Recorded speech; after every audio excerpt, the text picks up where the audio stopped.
स्वागत है आपका दोस्तों बिहार न्यूज में। मैं फिर दोस्त गनी और आप देख रहे हैं केडीबी लाइव। दोस्तों आज हो चुका है 10 सितंबर 2025।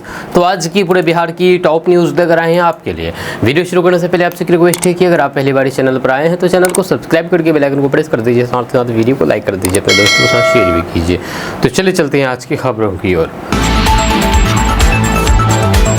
दोस्तों आज बिहार न्यूज की शुरुआत सबसे पहले करेंगे कि अब बिहार के गांव और कस्बे भी जगमगाएंगे। जी हां, गांव की गलियां और चौराहे रोशन करने के लिए नीतीश कैबिनेट ने कल अहम फैसला लिया है। मुख्यमंत्री नीतीश सरकार ने ग्रामीण इलाकों को जगमग बनाने के लिए मुख्यमंत्री ग्रामीण सोलर स्ट्रीट लाइट योजना के तहत 100 करोड़ रुपए की अग्रिम राशि मंजूर कर ली है।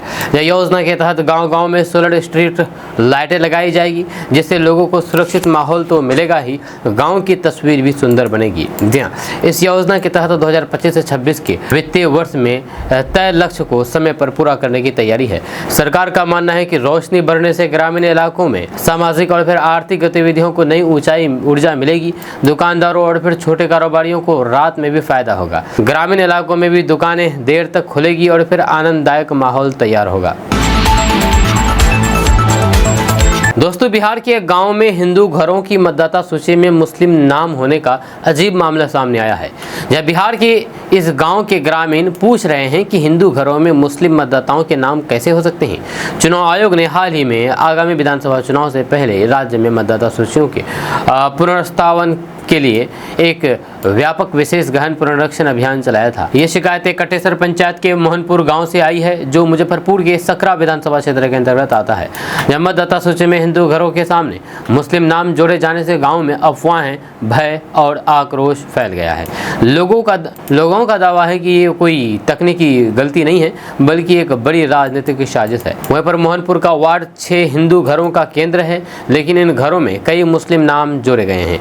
ज्यादातर मुस्लिम नाम उन घरों के से सामने आया है जहां कई सालों से कोई नहीं रहता है या फिर जहां घर में कम सदस्य हैं। वहीं पर मकान संख्या 36, 37 और फिर 38 में 15 मुस्लिम मतदाताओं के नाम दर्ज हैं, जबकि स्थानीय लोगों का कहना है कि वहां पर कोई भी मुस्लिम परिवार नहीं रहता है। वहीं पर उस गाँव के एक बुजुर्ग है जिसका नाम कामेश्वर ठाकुर है। उन्होंने कहा कि मेरे मकान नंबर 30 में 6 सदस्य हैं, लेकिन अब एक नया नाम रोशन खातून, जिनके पति का नाम मोहम्मद शब्बीर है, वो जुड़ गया है। जबकि गांव में कोई भी मुसलमान नहीं है, फिर भी नाम जुड़ गया है। अब आप सोच सकते हैं कि किस तरह से मतदाता सूची में जो विपक्ष द्वारा धांधली का आरोप लगाया जा रहा था, वह साफ यहाँ पर उजागर हो रही है कि क्या सच में ऐसा है, मतदाता सूची में धांधली हो रही है। क्योंकि जहाँ पर कोई मुस्लिम परिवार ही नहीं, उस गाँव में उस घर में मुस्लिम परिवार का नाम मतदाता सूची में दर्ज किया गया है। ये बहुत ही बड़ी लापरवाही सामने आई है। दोस्तों बिहार के राजद विधायक मुकेश रोशन ने बिहार सरकार पर जमकर के हमला बोला है। उन्होंने कहा है कि बिहार में भ्रष्टाचार और अपराधियों का बोलबाला है, लेकिन सरकार हाथ पर हाथ धर बढ़ करके बैठी हुई है। जब विधायक मुकेश रोशन ने कहा है कि मुख्यमंत्री नीतीश कुमार की मानसिक हालात ठीक नहीं होने के चलते अधिकारी मनमानी कर रहे हैं और बिहार में शराब और फिर बालू का कारोबार अवैध तरीके से धड़ल्ले से चल रहा है, लेकिन इस पर लगाम लगाने के बजाय बिहार में अफसर का मनमानी चल रहा है। उन्होंने कहा है कि अफसर के मनमानी होने के कारण बिहार में अपराधियों का बोलबाला हो गया है। वहीं पर उन्होंने कहा है कि जो लोग जंगल राज की दुहाई देते थे, उनको इसका जवाब देना चाहिए। मुकेश रोशन ने दावा किया है कि अगर आने वाले समय में महागठबंधन की सरकार बनी तो फिर इस सरकार में जो भ्रष्टाचार में शामिल होगा और जो अपराधी है, उनके खिलाफ सरकार सख्त कदम उठाएगी। दोस्तों बिहार सरकार ने शहरी कारोबारियों और फिर दुकानदारों को संपत्ति टैक्स में बड़ी राहत देते हुए 50% तक की छूट का प्रावधान किया है। जहां 4 प्रकार के गैर आवासीय संपत्ति कर में छूट दिए जाने को कैबिनेट से मंजूरी मिली है। इसके लिए बिहार नगरपालिका संपत्ति कर नियमावली 2013 के नियम 4 में संशोधन किया गया है। विभागीय जानकारी के अनुसार नर्सिंग होम, क्लिनिक, औषधालय, प्रयोगशाला, डायग्नोस्टिक सेंटर पर पहले से लगने वाले 3 गुना संपत्ति कर को आधा करके 1.5 गुना तक कर दिया गया है। वहीं पर जिम्नाजियम, क्लब और विवाह हॉल पर पहले लगने वाले 3 गुना संपत्ति कर को घटा करके 2 गुना कर दिया गया है। दोस्तों बिहार सरकार ने अंतिम संस्कार से जुड़ी हुई बड़ी सुविधा देने का फैसला किया है। नीतीश कुमार की कैबिनेट ने नगर विकास एवं आवास विभाग के प्रस्ताव को मंजूरी देते हुए बिहार के 6 बड़े शहरों पटना, गया, छपरा, सहरसा, भागलपुर और फिर बेगूसराय में आधुनिक गैस आधारित शवदाह गृह बनाने की आधुनिक अनुमति दे दी है। इस योजना को ईशा फाउंडेशन कोयम्बटूर के जरिए अमल में लाया जाएगा। खास बात यह है कि इन 6 शहरों में 1-1 एकड़ जमीन फाउंडेशन को 3 साल के लिए महज 1 रुपये की टोकन राशि पर लीज पर दी जाएगी। वहीं पर अब लोगों को दाह संस्कार में होने वाली परेशानी से राहत मिलेगी, जहां पारंपरिक लकड़ी वाले चिताओं की तुलना में गैस आधारित शवदाह गड़े से समय और फिर खर्च दोनों की बचत होगी। ऐसे में यह प्रणाली पर्यावरण के लिए भी सुरक्षित होगी, क्योंकि लकड़ी जलने से होने वाला धुआं और प्रदूषण काफी कम होगा। वहीं पर पटना और गया जैसे बड़े धार्मिक आध्यात्मिक केंद्र के साथ साथ छपरा, सहरसा, भागलपुर और फिर बेगूसराय में भी ये सुविधा मिलना बड़ी राहत माना जा रहा है। जहाँ अभी तक इन जगहों पर दाह संस्कार के दौरान लकड़ी और फिर जगह की कमी जैसी दिक्कतें अक्सर सामने आती रही है, जिस समस्या से लोगों को अब इस समस्या से लोगों को मुक्ति मिल जाएगी। दोस्तों, मुख्यमंत्री फेलोशिप योजना को नीतीश कैबिनेट से मंजूरी मिल गई है। इस योजना के तहत चुनिंदा सरकारी कर्मियों को IIM बोध गया में ट्रेनिंग दी जाएगी। इस दौरान चयनित विद्यार्थियों को 80,000 रुपए से लेकर के 1.5 लाख रुपए तक मानदेय भी मिलेगा। जब बताया जा रहा है कि लोक नीति के निर्माण एवं क्रियान्वयन में गुणवत्ता लाने के उद्देश्य से ये योजना लाई गई है। मुख्यमंत्री नीतीश कुमार की अध्यक्षता में मंगलवार को राज्य कैबिनेट की बैठक हुई। इसमें मुख्यमंत्री फेलोशिप योजना समेत कुल 26 एजेंडों पर मोहर लगाई है। CM फेलोशिप योजना के तहत बिहार सरकार के कार्यालयों में 121 सरकारी कर्मी लाभान्वित होंगे। दोस्तों, क्या हो अगर आप नदी किनारे मछली पकड़ रहे हो और ज़्यादा मछली की उम्मीद में जाल डालें, लेकिन जाल में मछली के बजाय कोई खतरनाक दानव निकल आए, ये सोचकर ही रोंगटे खड़े हो जाते हैं। ऐसा ही अजीब मामला बिहार के बांका जिले से सामने आया है, जहां पर मछुआरे चांदन नदी में मछली पकड़ने के लिए जाल डालते हैं, लेकिन जब उन्होंने जाल बाहर निकालता है तो फिर उसमें मछली नहीं बल्कि एक डरावना जीव दिखाई दिया। एक रिपोर्ट के मुताबिक बिहार के बांका जिले के अमरपुर प्रखंड के मादाचक स्थित चंदन नदी से रविवार को एक हैरान कर देने वाली घटना सामने आई है। यहाँ पर रोज की तरह मछुआरा रोज की तरह मछली पकड़ने के लिए जाल डालते हैं, लेकिन अचानक उन्हें अजीब भारीपन महसूस होता है। जब मछुआरे को लगा कि जाल में कोई बड़ी मछली फंसी है, जिसको बाहर निकालने के लिए आसपास के मछुआरे भी जाल खींचने लगे, लेकिन जब जाल बाहर निकलता है तो फिर उसमें मछली नहीं बल्कि एक खतरनाक अजगर सांप होता है। जाल में विशालकाय अजगर सांप फंसते ही वह मौजूद सभी मछुआरों में दहशत फैल गई। खबर फैलते ही आसपास के लोग भी नदी किनारे जुट गए और पूरे इलाके में अफरा तफरी मच गई। जब तुरंत वन विभाग को सूचना दी गई, इसके बाद वन विभाग की टीम मौके पर पहुंच गई। विभाग की टीम ने अजगर को सुरक्षित नदी किनारे से बाहर निकाला और अपने कब्जे में ले लिया। हालांकि बाद में उसे जंगल में सुरक्षित रूप से छोड़ने की योजना तैयार की।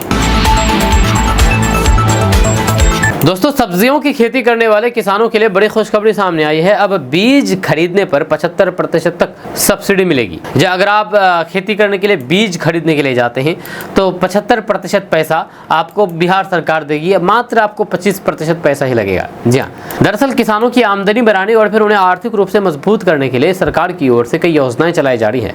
इसी दिशा में बिहार सरकार ने किसानों के लिए सब्जी विकास योजना की शुरुआत की है, जिसके तहत किसानों को उन्नत किस्म के सब्जी के बीज खरीदने पर 75% तक सब्सिडी मिलेगी। इससे खेती की लागत में कमी आएगी और फिर किसानों की बचत बढ़ेगी। वहीं पर सब्जी विकास योजना के तहत कई तरह की सब्जियों पर सब्सिडी दी जाएगी।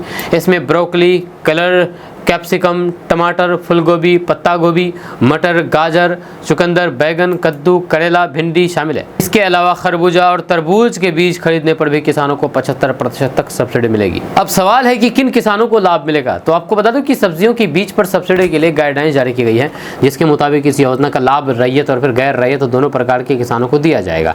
वहीं पर लाभार्थी किसान को अधिकतम 2.5 एकड़ और फिर न्यूनतम 0.25 एकड़ में खेती के लिए ही लाभ मिलेगा। अगर आप भी बीज खरीदना चाहते हैं सब्सिडी के तौर पर, तो आपको एक वेबसाइट है, वहां जाकर के ऑनलाइन करना होगा। वेबसाइट है horticulture.bihar.gov.in। इस वेबसाइट में जाकर के आप आवेदन कर सकते हैं। दोस्तों, बिहार विधानसभा चुनाव 2025 को देखते हुए चल रहे वोटर लिस्ट के SIR में आधार कार्ड को 12वें दस्तावेज के रूप में शामिल कर लिया गया है। अब आधार के जरिए भी मतदाता अपना सत्यापन करा सकते हैं। सुप्रीम कोर्ट के SIR को दिए गए आदेश के बाद भारत निर्वाचन आयोग ने ये फैसला लिया है। इस संबंध में चुनाव आयोग ने बिहार के मुख्य निर्वाचन पदाधिकारी को शीर्ष अदालत का आदेश लागू करने का निर्देश दिया है। इसके बाद बिहार सरकार के निर्वाचन विभाग ने सभी जिलों को आदेश जारी कर दिया है। केंद्रीय निर्वाचन आयोग ने बिहार के मुख्य निर्वाचन पदाधिकारी को सुप्रीम कोर्ट के उस आदेश को लागू करने का निर्देश दिया है, जिसमें आधार कार्ड को 12वें दस्तावेज के रूप में मान्यता दी गई है। इसके बाद बिहार सरकार के निर्वाचन विभाग ने सभी जिला निर्वाचन पदाधिकारी, निर्वाचक निबंधक पदाधिकारी और फिर सहायक निर्वाचन निबंधन पदाधिकारियों को इस आदेश के अनुपालन का निर्देश जारी किया गया है। जब निर्वाचन पदाधिकारी, निर्वाचक निबंधन पदाधिकारी और फिर सहायक निर्वाचन निबंधन पदाधिकारियों को SIR में आधार को लेकर के सुप्रीम कोर्ट के आदेश के अनुपालन करने को कहा गया है। इस निर्देश के अनुसार आधार स्वीकार न करने या फिर उनका पालन न करने की कमी भी घटना को अत्यंत गंभीर से लिया जाएगा। दोस्तों, बिहार के कई जिलों में कल सुबह से बादल छाए हुए हैं, जब बिहार में मौसम एक बार फिर से बिगड़ गया है। इस बीच पटना मौसम विभाग ने 10 और फिर 11 सितंबर को पूरे बिहार में येलो अलर्ट जारी कर दिया है। इस दौरान कुछ जिलों में भयंकर बारिश भी होगी, साथ ही साथ कई जिलों में जोर से बादल गरजेंगे। जब आपको बता दूं कि मौसम विभाग के माने तो आज 10 सितंबर को किशनगंज, बेगूसराय और फिर भागलपुर में भारी बारिश होगी, जबकि 11 सितंबर को पश्चिमी चंपारण, पूर्वी चंपारण, सुपौल, अररिया और फिर किशनगंज में भारी बारिश की चेतावनी जारी की गई है। वहीं पर इसके अलावा बाकी के जिलों में 30 से 40 किलोमीटर प्रति घंटे की रफ्तार से हवा और फिर ठनका गिरने की भी संभावना जताई गई है, यानी कि वज्रपात यानी कि बिजली गिरने की संभावना जताई गई है। वहीं पर मौसम विभाग के अनुसार आज से 15 सितंबर तक पूरे बिहार में भारी बारिश और बादल गरजने का दौर जारी रहेगा। इस दौरान अलग अलग जिलों में हल्की से मध्यम स्तर की बारिश हो सकती है। इस दौरान उमस भरी गर्मी से लोगों को राहत मिलेगी, लेकिन 40 किलोमीटर प्रति घंटे की रफ्तार से तेज हवा और फिर बिजली गिरने के खतरे को देखते हुए सावधान रहने की अपील की गई है। वहीं पर मौसम विभाग की ओर से बिहार में बिगड़ रहे मौसम को लेकर के वजह भी बताई गई है। दरअसल बंगाल की खाड़ी में बने लो प्रेशर एरिया के सक्रिय होने से बिहार में नमी तेजी से बढ़ रही है और मानसूनी बादल घने को हो रहे हैं। इसी वजह से बिहार में मौसम का रुख अचानक बदल गया है और फिर कई जिलों में बारिश की गतिविधियां तेज हो गई है। दोस्तों, वित्तीय वर्ष 2024-25 में बिहार की विकास दर 8.64% रही है।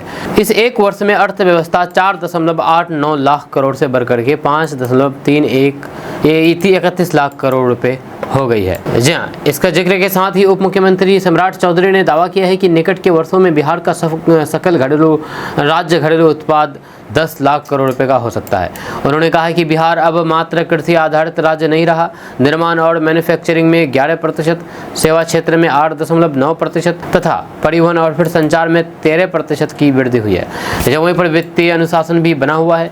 वहीं पर राजकोषीय घाटा जहां पहले 6.2% हुआ करता था, वह घट करके अब 2.9% रह गया है। हाल के सम्मेलनों से 2.3 लाख करोड़ की निवेश के प्रस्ताव आए हैं। वहीं पर IT और फिर एथेनॉल नीति के अंतर्गत नए उद्योग से हजारों युवाओं को रोजगार मिल रहा है। दोस्तों, पूर्णिया एयरपोर्ट का उद्घाटन बहुत जल्द होने वाला है। जब 15 सितंबर को पूर्णिया एयरपोर्ट का ऐतिहासिक उद्घाटन देश के प्रधानमंत्री नरेंद्र मोदी और बिहार के मुख्यमंत्री नीतीश कुमार के हाथों होने जा रहा है। इसी को लेकर के कटिहार में JDU की महत्वपूर्ण बैठक हुई। बैठक का आयोजन बराड़ी विधायक विजय सिंह के आवासीय कार्यालय में किया गया, जिसमें JDU के कई वरिष्ठ नेता और फिर कार्यकर्ता शामिल हुए। बैठक में तय किया गया है कि ये कार्यक्रम पूरी तरीके से ऐतिहासिक और सफल बनाना है, क्योंकि कोसी और फिर सीमांचल की जनता इस पल का वर्षों से इंतजार कर रही है। वहाँ पर एयरपोर्ट उद्घाटन के साथ साथ कई योजनाओं का शिलान्यास भी किया जाएगा। जी हाँ, वहाँ पर JDU विधायक विजय सिंह और फिर जिला अध्यक्ष सूरज प्रकाश राय ने साफ कहा है कि ये क्षण सीमांचल के लिए एक नया मील का पत्थर साबित होगा। उन्होंने बताया है कि उद्घाटन से पहले 12 सितंबर को टाउन हॉल में JDU के कार्यकारी अध्यक्ष संजय झा और फिर केंद्रीय मंत्री ललन सिंह कार्यकर्ताओं के साथ बैठक करेंगे, जिसकी तैयारियों को लेकर भी रणनीति बनाई गई है। वहाँ पर जिला अध्यक्ष ने कहा है कि नीतीश कुमार के 20 वर्षों के कार्यकाल में बिहार ने विकास की नई ऊंचाइयां छुई है और अब पार्टी का लक्ष्य है कि इस संदेश को घर घर तक पहुंचाया जाए। यही नहीं, 2025 के लिए भी JDU ने संकल्प लिया है कि फिर से नीतीश। दोस्तों, अब किराएदार भी नीतीश कुमार की फ्री 125 यूनिट बिजली का फायदा यानी कि लाभ उठा पाएंगे। जब बिहार में नीतीश कुमार सरकार ने फ्री 125 यूनिट बिजली योजना को लागू हुए 1 महीने से अधिक का समय गुजर चुका है। इस योजना ने बिहार के लगभग 90% बिजली उपभोक्ताओं को लाभ पहुंचाया है, लेकिन बिहार की एक बड़ी आबादी ऐसी है जिन्हें इस योजना का लाभ नहीं मिल पा रहा है। ये वे लोग हैं जो किराए पर घर लेकर के रह रहे हैं, या ऐसे परिवार जहाँ 2 भाई अलग अलग रहते हैं लेकिन उनका बिजली कनेक्शन अलग नहीं है। अब इस समस्या को लेकर के बिजली विभाग ने नया नियम जारी कर दिया है, जिससे ना एक घर में कई बिजली कनेक्शन लगाना आसान होगा बल्कि किराएदार भी इसका लाभ ले सकेंगे। नए नियम के अनुसार एक घर में एक से अधिक कनेक्शन के लिए रेंट एग्रीमेंट और फिर बंटवारा पत्र अनिवार्य कर दिया गया है। मतलब है कि किराएदारों को योजना का लाभ लेने के लिए रेंट एग्रीमेंट बनाना होगा, जबकि परिवार में अगर बंटवारा हुआ है तो फिर उन्हें बंटवारा पत्र दिखाना होगा। किराएदार के लिए भी रेंट एग्रीमेंट का प्रक्रिया लागू की गई है। जहां पर रेंट एग्रीमेंट पहले सिर्फ दुकानों के लिए लागू था, अब आवासीय के लिए भी ये व्यवस्था लागू कर दी गई है। किराएदार के नाम पर अलग अलग बिजली कनेक्शन लेकर के 125 यूनिट के दायरे में खुद को लाने का जुगाड़ भी यहाँ अब फिट नहीं हो सकेगा। जी हाँ, रेंट एग्रीमेंट करते ही मकान मालिक को आवासीय की जगह व्यवसायिक होल्डिंग टैक्स देना पड़ेगा। वहीं पर बिजली विभाग द्वारा उन सभी घरों की अब नियमित जांच की जाएगी जहां पर एक से अधिक मीटर लगे हुए हैं। जिन घरों में किराएदार या फिर अलग अलग परिवार के नाम पर एक से अधिक मीटर लगे हैं, वहां के लोगों को आवश्यक कागजात प्रस्तुत करने होंगे। किसी मकान में 4 फ्लैट हैं और फिर सभी का अलग अलग बिजली मीटर है तो फिर विभाग यह सुनिश्चित करेगा कि उसमें रहने वाले अलग अलग परिवार के लोग हों, या इसके लिए रेंट एग्रीमेंट या फिर बंटवारा पत्र प्रस्तुत करना होगा। दोस्तों, नेपाल अब बांग्लादेश की राह पर पकड़ चुका है। जब पड़ोसी देश नेपाल में सोशल मीडिया पर प्रतिबंध को लेकर के युवाओं का गुस्सा फूट पड़ा है और फिर वे सड़क पर हैं। जब सोमवार को विरोध प्रदर्शन के दौरान यहां पर 19 लोगों की जान चली गई।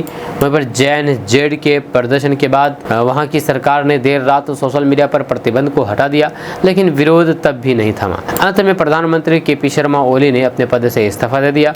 ऐसी सूचना है कि आर्मी चीफ ने स्थिति को नियंत्रित करने के लिए इस्तीफा देने का आग्रह किया था। जब बैंड हटाने के बाद प्रधानमंत्री KP ओली ने कहा था कि जनरेशन Z का जो विरोध प्रदर्शन हुआ है उसके लिए स्थिति की अस्पष्टता जिम्मेदार है। जहां उन्होंने विरोध प्रदर्शन को अप्रिय स्थिति बताया और कहा कि हमने जिस प्रकार सोशल मीडिया को व्यवस्थित तरीके से रजिस्टर करने की कोशिश की उसे हमारे युवा समझ नहीं पाए। एक अपशिष्ट की स्थिति बनी, इसी अपशिष्टता ने इतने लोगों की जान ले ली। वहीं पर नेपाल में युवा अभी भी सड़क पर हैं और फिर गृह, स्वास्थ्य और कृषि मंत्री ने इस्तीफा दे दिया है। ऐसी सूचना भी है कि आंदोलन के समर्थन में राष्ट्रीय स्वतंत्र पार्टी के 21 सांसद इस्तीफा दे देंगे। अब जो स्थिति बन रही है उसे देखकर तो यही लग रहा है कि JNZ का यह आंदोलन नेपाल में बड़े बदलाव की कहानी लिखेगा। दोस्तों, आज देश के वित्त मंत्री बिहार में रहेंगे। यह केंद्रीय वित्त मंत्री निर्मला सीतारमण आज 10 सितंबर को बिहार दौरे पर रहेंगी। इस दौरान वे कई कार्यक्रमों में हिस्सा लेगी। वे कृषि, नवाचार, वित्तीय समावेश और फिर राजकोषीय सुधारों के लिए सरकार के प्रयासों पर प्रकाश डालेंगी। ये दौरा ग्रामीण अर्थव्यवस्था को बढ़ावा देने और फिर भारत के कर ढांचे के आधुनिकीकरण के लिए केंद्र की प्रतिबद्धता को दिखाता है। वहीं पर दिन की शुरुआत कटिहार से होगी, जहाँ पर मंत्री स्थानीय कृषि अर्थव्यवस्था पर चर्चा करेंगी। वहीं पर सुबह में उनका मखाना की खेती का प्रत्यक्ष अवलोकन करने का कार्यक्रम है, जो एक प्रमुख फसल है और इस क्षेत्र के हजारों किसानों का भरण पोषण करती है। दोस्तों, चुनाव से पहले माई बहन मान योजना के लिए महिलाओं का फॉर्म भरवा रहे पार्टी कार्यकर्ताओं को मिल रही धमकी पर अपनी नाराजगी जाहिर की है तेजस्वी यादव ने। उन्होंने कहा है कि ये कोई गैर कानूनी नहीं है। उन्होंने कहा है कि हम लोग किसी धमकी से डरने वाले नहीं हैं। उन्होंने कहा है कि माई बहन मान योजना के तहत हम लोग अपनी पार्टी की तरफ से फॉर्म भरवा रहे हैं, तो फिर कभी भी कोई मंत्री, कभी सम्राट चौधरी हमारे कार्यकर्ताओं को जेल में बंद कर रहे हैं, प्रशासन लोगों को धमका रहे हैं। वहीं पर हम लोग पॉलिटिकल पार्टी हैं, हम लोग फॉर्म भरवा रहे हैं और फिर डराया धमकाया जा रहा है, तो फिर हम लोग उन अधिकारियों के खिलाफ भी कार्रवाई करेंगे और कोर्ट तक घसीटेंगे। अगर ये गैर कानूनी है तो फिर पार्टी को लिखित में देना चाहिए, ये चलने वाला नहीं है। अपने कार्यकर्ताओं से कहेंगे कि मजबूती से लगे रहें, डरने की जरूरत नहीं है। इनकी गीदड़ भभकी से डरना नहीं है। वहीं पर सुप्रीम कोर्ट में आधार कार्ड को वोटर लिस्ट में मैंडेटरी यानी कि जरूरी कर दिया है। इस पर तेजस्वी यादव ने कहा है कि हम लोग की जीत है, विपक्ष की जीत है। हम लोग लंबे समय से इस बात की मांग कर रहे थे। सुप्रीम कोर्ट का हम धन्यवाद देते हैं, लगातार हम लोग इस बात की मांग कर रहे थे। दोस्तों, गया के विष्णुपद मंदिर परिसर में मंगलवार को पिंडदान संपन्न करके विष्णुपद मंदिर के गर्भगृह में पूजा अर्चना के बाद लालू प्रसाद यादव, तेजस्वी यादव, राबड़ी देवी और जयश्री बाहर निकले। इस मौके पर नेता प्रतिपक्ष तेजस्वी यादव ने कहा कि पूरे परिवार के साथ पहुंचे हैं। पिताजी की इच्छा थी पिंडदान करने की। वहीं पर तेजस्वी यादव ने कहा है कि पिता लालू प्रसाद यादव ने अपने पूर्वजों का पिंडदान किया है। पिंडदान का काफी महत्व है, इसलिए गया पहुंचे हैं। पिताजी का स्वास्थ्य ठीक नहीं है, लेकिन उनकी इच्छा थी कि एक बार भगवान विष्णु का दर्शन करें और फिर मोक्ष की भूमि पर पिंडदान करें। या अपने होश में पहली बार पूरे परिवार एक साथ यहाँ पर पहुंचे हैं, वरना कभी कोई भी आया कभी कोई आया। वहीं पर इंडिविजुअल आते थे, जब सब लोग साथ में आए हैं तो फिर बहुत खुशी की बात है। उन्होंने आगे कहा है कि हम लोग चाहेंगे कि भगवान विष्णु की कृपा बिहार के लोगों पर हो, बेरोजगारी, महंगाई, गरीबी से लोग मुक्ति पाए, लोगों के हर हाथ रोजगार हो, जब लोगों को नौकरी मिले, कल कारखाने लगे, बिहार हमारा अव्वल राज्य में हो, या ऐसा राज्य हो भ्रष्टाचार मुक्त हो, अपराध मुक्त हो, सब लोगों की कल्पना है। दोस्तों, छात्रों के हिंसक प्रदर्शन के बाद नेपाल के प्रधानमंत्री केपी शर्मा ओली ने इस्तीफा दे दिया है। हालांकि छात्रों का प्रदर्शन अभी भी जारी है, लेकिन प्रधानमंत्री केपी शर्मा ओली के इस्तीफे के बाद देश कैसे चलेगा, फिलहाल इसकी कोई जानकारी नहीं है। देश अभी किसी के हाथ में नहीं है। सोशल मीडिया बैन और फिर भ्रष्टाचार के आरोपों ने जिस तरह से गुस्से को भड़काया है, उसने सड़कों पर स्कूल कॉलेज के छात्र छात्राओं को लाख खड़ा कर दिया है। वहीं पर जनरेशन जेड प्रोटेस्ट के नाम से उभरे इन प्रदर्शनों ने न सिर्फ ओली की सरकार को गिरा दिया है, बल्कि ये भी साफ कर दिया है कि नेपाल की नई पीढ़ी अब पारंपरिक दलों और फिर पुराने नेताओं से उम्मीद खो चुके हैं। वहीं पर केपी शर्मा ओली के इस्तीफे के बाद बलेंद्र शाह यानी कि बालेन देश के नए प्रधानमंत्री बन सकते हैं। हालांकि बालेन शाह भारत को लेकर के कई बार विरोधी बयान दे चुके हैं, जब फिर भी पूरी तरीके से उन्हें भारत विरोधी नहीं कहा जा सकता है।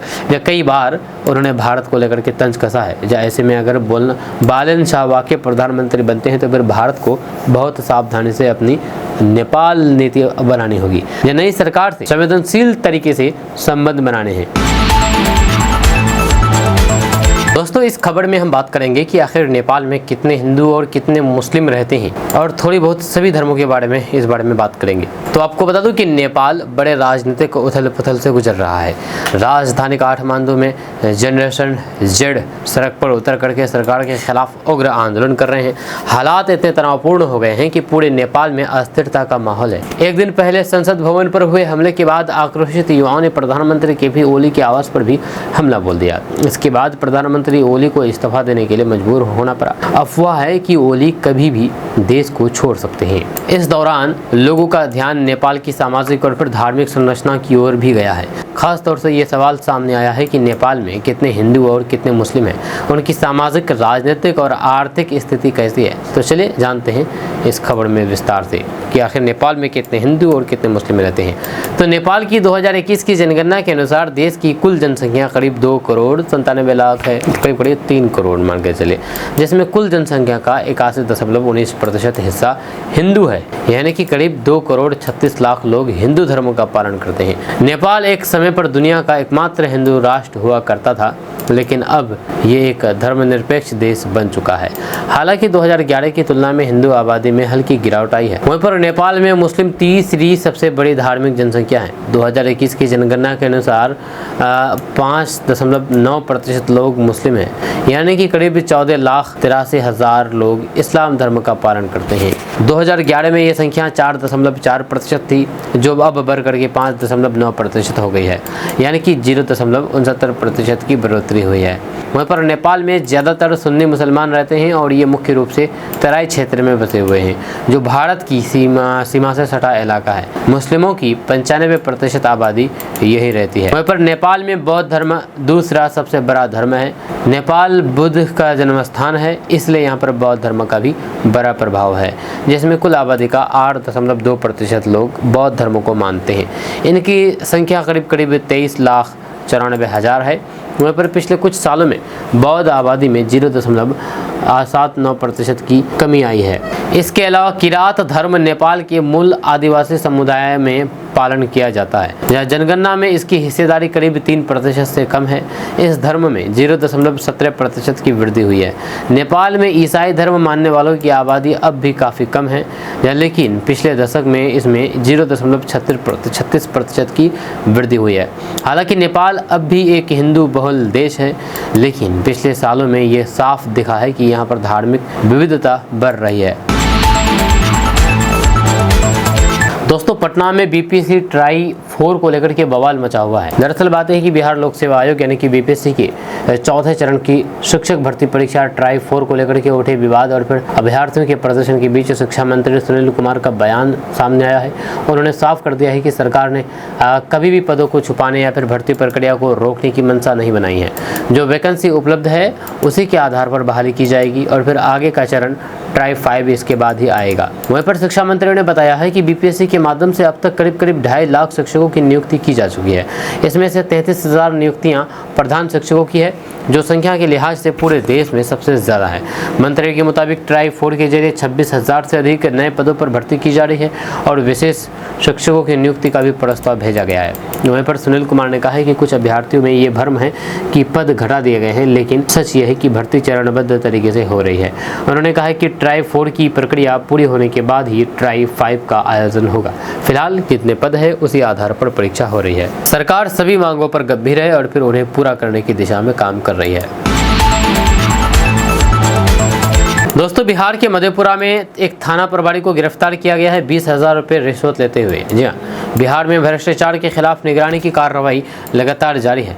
मधेपुरा में सोमवार को निगरानी की टीम ने थाना प्रभारी को गिरफ्तार किया है। जहाँ मिठाई थाना प्रभारी मितेंद्र प्रसाद मंडल को रिश्वत लेते हुए विजिलेंस ने रंगे हाथों पकड़ लिया। थाना अध्यक्ष एक मामले को रफा दफा करने के एवज में 20,000 रुपये घूस ले रहे थे। सूत्रों के मुताबिक थाना प्रभारी मितेंद्र प्रसाद मंडल एक केस को दबाने और फिर पीड़ित पक्ष में समझौता करने के लिए रुपए की मांग कर रहे थे। इसकी शिकायत विजिलेंस को मिली है, जिसके बाद टीम ने जाल बिछा करके कार्रवाई की है। तय रकम लेते ही विजिलेंस की टीम ने थाना प्रभारी को धर दबोचा। विजिलेंस के अधिकारियों ने बताया है कि आरोपी प्रभारी को पूछताछ के बाद न्यायिक हिरासत में लिया है, जहां निगरानी की टीम उन्हें लेकर के पटना चली गई है। दोस्तों, पूरे बिहार में चल रहे राजस्व महाअभियान के तहत शिविरों में मिल रहे सभी आवेदनों को चौथे चरण में दाखिल, खारिज और फिर परिमार्जन प्लस पोर्टल पर अपलोड किया जाएगा। राजस्व एवं भूमि सुधार विभाग के अपर मुख्य सचिव दीपक कुमार सिंह ने इसके लिए सभी प्रमंडलीय आयुक्तों और फिर जिलाधिकारियों को दिशा निर्देश जारी किया है। 16 अगस्त से 20 सितंबर तक चल रहे इस महाअभियान में पहले चरण में जमाबंदी पूंजी की प्रति प्रिंट, आवेदन प्रपत्र का प्रिंट और फिर अंचल माइक्रो प्लान तैयार किया गया है। दूसरे चरण में जमाबंदी प्रति और फिर आवेदन प्रपत्र का वितरण चल रहा है। तीसरे चरण में हल्का स्तर पर शिविर लगा करके आवेदन भी लिए जा रहे हैं। 21 सितंबर से चौथे चरण में इन आवेदनों को ऑनलाइन किया जाएगा। 5वें चरण में आवेदनों का निष्पादन होगा। इसके लिए अलग से दिशा निर्देश जारी होगा। वहीं पर अधिकारियों को निर्देश दिया गया है कि शिविर में प्राप्त सभी आवेदनों की स्थिति हल्का और फिर मौजावार फाइल फोल्डर में सुरक्षित रखा जाए तथा गोल्डन वाइज बॉक्स में संधारण किया जाए। दोस्तों, नेपाल के प्रधानमंत्री ने सोशल मीडिया प्लेटफॉर्म पर प्रतिबंध और फिर सरकारी भ्रष्टाचार के खिलाफ हिंसक विरोध प्रदर्शन के बाद इस्तीफा दे दिया। जब केपी शर्मा ओली ने कहा है कि वे तुरंत पद छोड़ रहे हैं। नेपाल की स्थिति पर संजय राउत ने इशारों में निशाना साधा है। संजय राउत ने कहा है कि सावधान, नेपाल जैसी स्थिति किसी भी देश में हो सकती है। वंदे मातरम भारत। वहीं पर संजय राउत ने नेपाल में आगजनी और फिर असंतोष का वीडियो पोस्ट किया है। इस पर उद्धव ठाकरे की शिवसेना के सांसद संजय राउत ने लिखा है कि नेपाल टुडे, ये स्थिति किसी भी देश में पैदा हो सकती है। सावधान, भारत की जय, वंदे भारत। संजय राउत के इस ट्वीट की खास बात यह है कि उन्होंने इसमें बीजेपी और प्रधानमंत्री नरेंद्र मोदी को ट्वीट किया है। जब उनका इशारा किस ओर है और उन्होंने किस पर निशाना साधा है, ये साफ है। संजय राउत के इस ट्वीट के बाद सोशल मीडिया पर बहस छिड़ी गई है। कुछ ने इन्हें खड़ी खोटी सुनानी शुरू कर दी, तो कुछ ने उनका समर्थन किया है। दोस्तों, लालू प्रसाद यादव के बड़े बेटे तेज प्रताप यादव हसनपुर से विधायक हैं, लेकिन वे अपने छोटे भाई तेजस्वी यादव के क्षेत्र राघोपुर का जायजा ले रहे हैं। जहां उन्होंने अपने एक्स हैंडल से इस क्षेत्र के लोगों से मुलाकात की और मदद वाली तस्वीर को शेयर किया और सरकार के साथ साथ उन्होंने इस क्षेत्र के विधायक यानी तेजस्वी यादव को भी निशाने पर लिया। तेज प्रताप यादव ने अपने पोस्ट में लिखा है कि आज वैशाली जिले के राघोपुर विधानसभा अंतर्गत बिदुपुर ब्लॉक की विभिन्न पंचायत बाढ़ से प्रभावित हो चुकी है। इस विधानसभा क्षेत्र की अधिकांश पंचायत और फिर गांव बाढ़ के कारण डूब चुके हैं, लेकिन भाजपा नीतीश सरकार द्वारा यहाँ के सांसद और विधायक द्वारा भी किसी प्रकार की कोई भी सहायता नहीं पहुंचाई जा रही है। आगे लिखते हैं कि जब मुझे राघोपुर और फिर क्षेत्र के स्थानीय लोगों ने मुझे अपनी समस्या से अवगत करवाया, तब मुझसे रुका नहीं गया और आज हमने खुद जाकर के बाढ़ पीड़ित परिवारों से मुलाकात की और उन्हें राहत सामग्री और फिर मेडिकल सहायता देने का काम किया। सरकार और नेता बाढ़ से प्रभावित बिहार के लोगों से मिलने तक नहीं जा पा रहे हैं। यह राहत सामग्री और फिर अन्य मेडिकल सहायता प्रदान करना तो बहुत दूर की बात है। ऐसी निकम्मी और फिर कोमा में जा चुकी सरकार को इस बार उखाड़ फेंकना है, तभी बिहार से पलायन और फिर बाढ़ जैसी आपदा को रोका जा सकता है। पटना मेट्रो में आपका स्वागत है। सुनने के लिए अब आप तैयार हो जाइए, जल्द ही आपके कानों में ये आवाज़ सुनाई देगी। जब पटना में बिहार की पहली मेट्रो ट्रेन चलाने की तैयारी तेज है। जब पटना मेट्रो का पहला ट्रायल रन रविवार को सफलतापूर्वक पूरा किया गया। ट्रायल रन से पहले नारियल फोड़ करके पूजा की गई और फिर शुभारंभ किया गया। अब पटना मेट्रो का किराया भी तय हो गया है। माना जा रहा है कि सितंबर के अंत तक मेट्रो का उद्घाटन हो सकता है। दरअसल पटना मेट्रो रेल कॉरपोरेशन ने किराए की संरचना जारी कर दी है। एक स्टेशन से दूसरे स्टेशन तक की यात्रा का न्यूनतम किराया 15 रुपये होगा, जबकि एक से अधिक स्टेशन पर सफ़र करने वालों को 30 रुपये चुकाने होंगे। वहाँ पर कॉरिडोर 1 और कॉरिडोर 2 में किराए की संरचना अलग अलग है। कॉरिडोर 1 में दानापुर से पटना जंक्शन मीठापुर होते हुए खेमनीचक तक सफ़र का किराया 30 रुपये रहेगा। वहीं पर कॉरिडोर 2 में पटना जंक्शन से ISBT तक का किराया भी 30 रुपये तक तय किया गया है। वहीं पर सोमवार की शाम एलिवेटेड ट्रैक पर सिस्टम में इंटीग्रेशन टेस्ट और फिर डायग्नोस्टिक ट्रायल किया गया है। अधिकारियों के मुताबिक विभिन्न तकनीकी मानकों पर ट्रायल जारी है। वहीं रविवार को पटना मेट्रो का पहला फिटनेस ट्रायल रविवार को पटना डिपो से भूतनाथ मेट्रो स्टेशन तक सफलतापूर्वक चलाया गया। इस पहले फिटनेस ट्रायल में 3 प्रमुख पहलुओं की जांच की गई, जिसमें रोलिंग स्टॉक फिटनेस यानी कि पटरियों पर मेट्रो ट्रेन के प्रदर्शन और सुरक्षा का मूल्यांकन किया गया। आपको बता दूं कि पटना मेट्रो की ट्रेन में पहली बार 3 बोगियां होगी और ये फिलहाल डाउन लेन पर ही चलेगी। यह ट्रेन को गेरुआ रंग से रंगा गया है और फिर उस पर बिहार की सांस्कृतिक पहचान से जुड़े हुए प्रतीक, गोलघर, महावीर मंदिर और महात्मा बुद्ध की तस्वीरें उकेरी गई है। मेट्रो अधिकारियों ने कहा है कि पटना मेट्रो का संचालन सुबह 5 बजे से रात 11 बजे तक होगा। उन्होंने कहा है कि रेलवे के मेट्रो की तुलना नहीं की जा सकती है, क्योंकि रेलवे 24 घंटे चलती है और मालगाड़ियां भी चलती है, जिससे उसे लाभ होता है, जबकि मेट्रो पूरी तरह यात्री सेवा के लिए है। दोस्तों, बिहार एनडीए में सीट बंटवारे पर अभी तक सहमति नहीं बन पाई है और नीतीश कुमार ने प्रेशर पॉलिटिक्स शुरू कर दी है। जब चुनाव में किसी भी गठबंधन के लिए सबसे बड़ी चुनौती सीट शेयरिंग होती है, बिहार चुनाव के लिए सीटों का बंटवारा दोनों गठबंधनों के लिए एक जैसी चुनौती बन गया है। एनडीए के लिए भी और फिर इंडिया गठबंधन के लिए भी, जो बिहार में महागठबंधन के तौर पर भी जाना जाता है, उसके लिए भी जनसुराज पार्टी के साथ प्रशांत किशोर की इंटरी चैलेंज तो दोनों ही गठबंधनों के लिए है। लेकिन एनडीए के सामने ऐसी एक और चुनौती है। चिराग पासवान अब भी एनडीए के सीट शेयरिंग में चुनौती बने हुए हैं। चिराग पासवान के जीजा और एलजेपीआर के बिहार प्रभारी अरुण भारती कह रहे हैं कि उनकी पार्टी सभी 243 सीटों पर चुनाव लड़ने की क्षमता रखती है। जब अपनी दलील को मजबूत करने के लिए वे 2020 के बिहार विधानसभा चुनाव की याद दिला रहे हैं। जब बिहार से जो खबरें सामने आई है, मालूम होता है कि एनडीए में बीजेपी और नीतीश कुमार की पार्टी जेडीयू के बीच करीब सहमति बन चुकी है और मामला सिर्फ बाकी दलों को लेकर के फंसा हुआ है। एनडीए में बीजेपी, जेडीयू सहित सभी 5 राजनीतिक दल है। उन संभावनाओं से भी इनकार नहीं किया जा रहा है जिसमें ये नंबर घट या बढ़ भी सकता है। हो सकता है कि पिछले चुनाव की तरह किसी और को वाइल्ड कार्ड एंट्री देनी पड़े। वहीं पर जीतन राम मांझी और उपेंद्र कुशवाहा तो कम, लेकिन चिराग पासवान काफ़ी दिनों से अलग अलग तरीके से दबाव बनाने की कोशिश भी कर रहे हैं। लेकिन वे ये भी भूल जाते हैं कि प्रेशर पॉलिटिक्स के असली खिलाड़ी तो मुख्यमंत्री नीतीश कुमार ही है।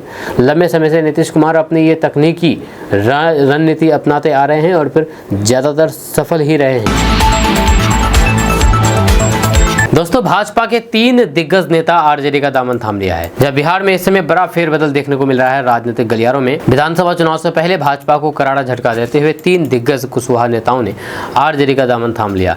लालू प्रसाद यादव के विचारों और फिर तेजस्वी यादव की नीतियों से प्रभावित होकर के भाजपा के कई नेता सोमवार को पटना स्थित राजद प्रदेश मुख्यालय में पार्टी की सदस्यता ग्रहण कर ली है। राजद में शामिल होने वालों में भाजपा के वरिष्ठ नेता वीरेंद्र प्रसाद कुशवाहा, प्रेमचंद कुशवाहा और फिर रविंद्र प्रसाद कुशवाहा प्रमुख है। इनके साथ ही जयराम प्रसाद, दारोगा राम और फिर ललन प्रसाद समेत अन्य नेताओं ने भी समर्थकों के साथ लालटेन थाम लिया।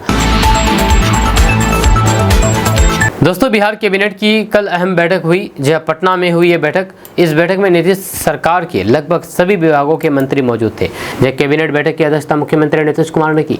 इस बैठक में कुल 26 एजेंडों पर मुहर लगी है। जहाँ कैबिनेट बैठक में नई नौकरियों को जहां पर मंजूरी दी गई है, वहीं पर हर पंचायत में विवाह मंडप बनाने का भी फैसला किया गया है। इसके अलावा एक दिन पहले ही नीतीश सरकार ने आंगनबाड़ी सेविका और फिर सहायिका का मानदेय बढ़ाने का ऐलान कर दिया था। इसके लिए बिहार कैबिनेट की बैठक में बजट को मंजूरी दे दी गई है। आंगनबाड़ी सेविका का मानदेय 7,000 से बढ़ाकर के 9,000 रुपये कर दिया गया है। आंगनबाड़ी सहायिका का मानदेय 4,000 से बढ़ाकर के 45 रुपये प्रतिमाह कर दिया गया है। इसके लिए राज्य योजना मद से सालाना 345 करोड़ रुपए का अतिरिक्त खर्च होगा। नया मानदेय 1 सितंबर से लागू हो जाएगा। वहीं पर नीतीश कैबिनेट की बैठक में राष्ट्रीय एवं भूमि सुधार विभाग में क्षेत्रीय कार्यालयों के लिए राजस्व कर्मचारी के 3303 अतिरिक्त पदों की स्वीकृति दी गई है। इसके अलावा गन्ना उद्योग विभाग में बिहार एक पर्यवेक्षक संवर्ग नियमावली 2025 को स्वीकृति प्रदान की गई है। वहीं पर बिहार पशु एवं मत्स्य संसाधन सेवा भर्ती नियमावली 2025 के गठन को भी स्वीकृति प्रदान की गई है। बिहार के सभी प्रमुखों में जीविका समूह के जरिए बेसहारा गौवंश के संरक्षण के लिए बिहार जीविका गोधन संरक्षण एवं प्रबंधन योजना को स्वीकृति प्रदान की गई है। वहीं पर सदगुरु फाउंडेशन को सौदा घर के लिए 6 शहरों में लीज पर जमीन देने की स्वीकृति भी की गई है। इनमें पटना, गया, छपरा, सहरसा, भागलपुर और फिर बेगूसराय शामिल है। कैबिनेट की बैठक में बिहार खाद्यान्न भंडारण प्रबंधन एवं प्रशिक्षण संस्थान पटना के स्थापना के लिए 4 करोड़ रुपए से ज्यादा की राशि को मंजूरी की गई है। दोस्तों, सीएम नीतीश कुमार ने बिहार की 8,053 ग्राम पंचायतों को बड़ा तोहफा दिया है। अब शादी करना और बेहद ही आसान हो जाएगा। जब मुख्यमंत्री नीतीश कुमार ने बिहार के सभी 8,053 ग्राम पंचायतों को लेकर के एक बड़ा फैसला किया गया है, यानी कि आपके पंचायत को लेकर भी। इसके तहत अब आपके पंचायत में विवाह भवन बनाने की घोषणा हुई है। मुख्यमंत्री कन्या विवाह मंडप योजना के तहत बिहार के सभी 8,053 ग्राम पंचायतों में चरणबद्ध तरीके से विवाह मंडप का निर्माण कराए जाने के लिए राज्य योजना मद में बिहार आकस्मिकता निधि से कुल 50 करोड़ रुपए मात्र की राशि की अग्रिम की स्वीकृति भी कैबिनेट ने प्रदान की है। बिहार कैबिनेट की हुई बैठक में लगे 26 एजेंडों के मुहर इसे स्वीकृति मिली है। ग्रामीण विकास विभाग के तहत बिहार ग्रामीण जीविका पर्यटन प्रोत्साहन समिति की राज्य स्तर पर कार्यालय जीविका मुख्यालय भवन पटना के निर्माण एवं इस सेतु अनुमानित 7366 करोड़ रुपए की प्रशासनिक स्वीकृति मिली है। वहीं पर पंचायत राज विभाग बिहार पटना अंतर्गत क्षेत्रीय कार्यालयों तथा मुख्यमंत्री ग्रामीण पेयजल निश्चय योजना में के बकाया विद्युत विपत्रों के भुगतान के लिए राज्य योजना मद में बिहार आकस्मिकता निधि से कुल 574 करोड़ रुपए की राशि की स्वीकृति दी है।